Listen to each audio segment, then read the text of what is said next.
आणि बातमी आहे शिवसेनेच्या गोटातून।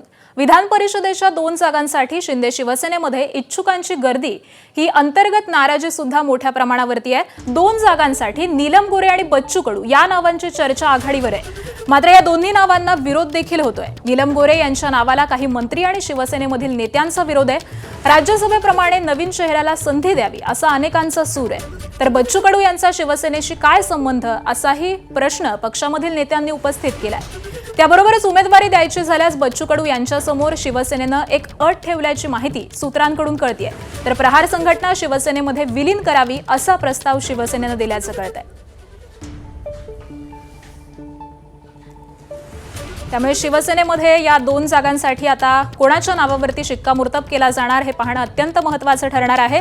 या 2 जागांसाठी नीलम गोरे आणि बच्चू कडू यांची नावं ही सध्या चर्चेमध्ये असल्याचं दिसून येत आहे। मात्र राज्यसभेप्रमाणेच नवीन चेहऱ्याला संधी द्यावी असा पक्षामधील अनेकांचा सूर असल्याचं देखील कळतंय। या दोन्ही नावांना पक्षाकडून काहीसा विरोध दिसून येत आहे। बच्चू कडू यांचा शिवसेनेशी काय संबंध असाही प्रश्न यावेळी उपस्थित करण्यात आलेला आहे।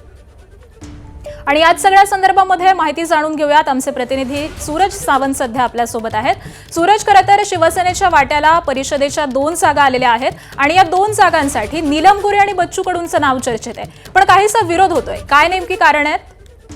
आकांक्षा, नक्कीच आपण पाहिलं तर शिवसेनेत आपण पूर्वीपासून पाहिलं तर जे शिवसेनेचे कट्टर आहेत त्यांना प्राधान्य दिलं जातं। त्या अनुषंगाने नीलम गोरे यांचं नाव तर ठीक होतं, मात्र दुसरीकडे त्यांच्याही नावाला आता राजकीय मंत्री असतील, नेते असतील यांच्याकडनं विरोध होताना पाहायला मिळतोय। मात्र दुसरीकडे बच्चू कडू यांचं नाव समोर आल्याने अनेकांच्याच भुवया उंचावलेल्या आहेत। आधी शिवसेनेत अनेक नेते, अनेक आमदार, जे माजी आमदार आहेत, यांनी विधान परिषद किंवा विधानसभा या तिकिटांसाठी प्रयत्न केलेला असताना त्यांना कुठेतरी आशा असताना बच्चू कडू यांचं नाव समोर येत आहे। त्यामुळे ती देखील नाराजी शिवसेनेत प्रामुख्याने पाहायला मिळते। मात्र दुसरीकडे बच्चू कडू यांच्याकडे देखील शिवसेनेकडनं एक अट ठेवलेली आहे। जर का विधान परिषद हवी असल्यास प्रहार संघटना ही शिवसेनेत विलीन करावी असा प्रस्ताव ही शिवसेनेकडनं दिल्याचा कळतोय। मात्र यावरती पुढे कुठलीही चर्चा झाली नसल्याचं कळतंय। त्यामुळे आता विधान परिषदेच्या 2 जागांसाठी शिंदे हे कुणाला संधी देतात किंवा नवीन चेहरा राज्यसभेप्रमाणे